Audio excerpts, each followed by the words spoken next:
Kamusta mga quiz? Noon inakala ng mga doktor na ang ilang pagkain ang nagdudulot ng ulcer. Ngunit ngayon alam na natin na may ibang dahilan nito tulad ng matagalang paggamit ng pain relievers o impeksyon mula sa Helicobacter pylori o H. pylori.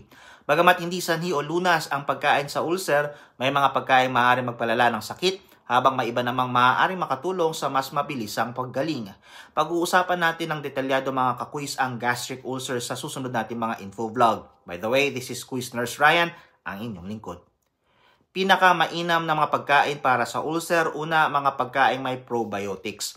Ang yogurt, miso, kimchi, sauerkraut, kombucha at tempeh ay mayaman sa probiotics o mabubuting bakterya. Ang mga ito ay maaaring makatulong sa paglaban sa H. pylori o pagpapahusay sa bisa ng paggamot. Pangalawa, mga pagkaing mayaman sa fiber. Ang mansanas, peras, oatmeal at iba pang pagkaing mayaman sa fiber ay mabuti para sa ulcer sa dalawang paraan. Una, nakakatulong ito sa pagpapababa ng acid sa sikmura at pangalawa, pinapagaan nito ang pakiramdam sa pamamagitan ng pagbawas ng bloating at pananakit. Ayon sa pananaliksik, ang pagkain ng maraming fiber ay maaaring makatulong sa pag-iwas ng ulcer. Pangatlo, ang kamote. Ang kamote ay mayaman sa vitamin A na maaaring makatulong sa pagpapaliit ng ulcer sa sikmura at posibleng makatulong din sa pag-iwas dito. Ang iba pang pagkaing mayaman sa vitamin A ay spinach, carrots, cantaloupe at atay ng baka. Pang-apat, ang pulang bell pepper. Ito ay mayaman sa vitamin C na may mahalagang papel sa paggaling ng sugat.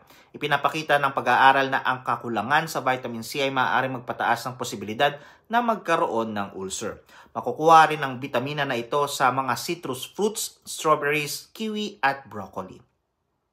Pinakamasamang pagkain para sa ulcer, una ay ang gatas. Noong unang panahon, inirerekomenda ng mga doktor ang gatas bilang lunas sa ulcer. Ngunit ngayon, alam na natin na hindi ito nakakatulong at maaari pang magpalala ng ulcer dahil pinapataas nito ang produksyon ng acid sa sikmura. Pangalawa, ang alak.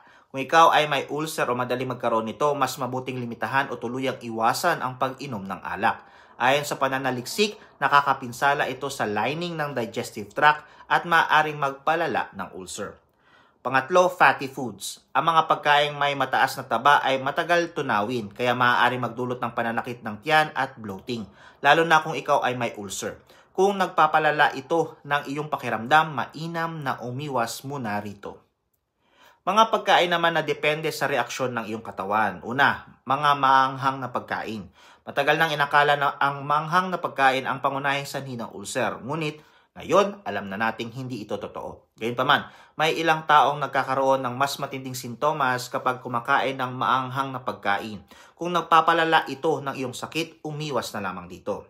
Pangalawa, mga citrus fruit. Bagamat acidic ang citrus fruit at kamatis, walang matibay na ebidensya na nagpapalala ang mga ito ng ulcer.